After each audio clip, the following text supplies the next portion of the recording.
I think every game is tricky. I don't think England can go into a game thinking they've won it already. I think all those teams that they're going to come up against is going to be like their cup final playing against England. So that they have to have their wits about them. They have to do a professional job. And I think if they work hard and do what Gareth's told them to do and play the way everybody knows they can play, I think they should get through that group quite comfortably. What about the prospect of Scotland or Wales at a World Cup against England? It will be the final group game. How potentially big could that game be? It could potentially be a massive game, but I think, like I said, I think England have enough to, before it gets to that game already, be qualified.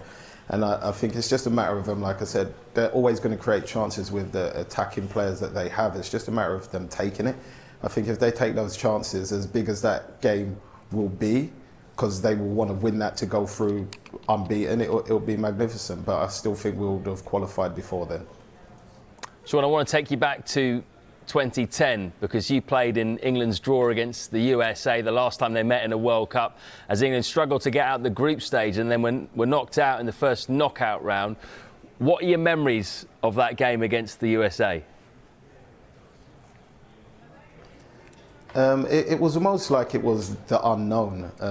I think when you played against the teams, the countries that you do in Europe, you get a feel of the way they play and what they bring to the table. But I think when we went to that World Cup, we hadn't really played against USA. We don't really know what they're about. We know about the manager and their style, but to be getting in their faces, and I think it was quite unexpected in that game, and we came away with a draw. And if I remember correctly, I had a chance that I should have scored.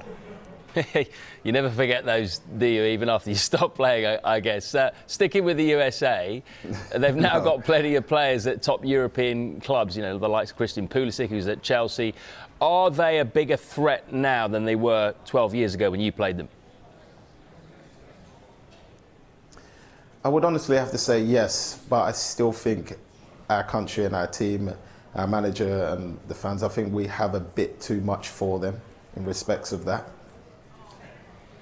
OK, well, that's obviously England's second game. The first game is Iran on November the 21st. It's actually the first day of the tournament. When you look at the other teams in the group, is that the ideal start? Do you want to play Iran in the first game? You would want to say yes, but I've seen some of those go the other way, where you play supposedly the weaker team at the start, and it seems to be a potential banana skin. But I think I would say if England, like I said before, be professional, work hard, do everything they're meant to do, which is asked of them, I think that's a perfect start for them. If they carry out the correct attitude and professionalism, I think they'll be fine.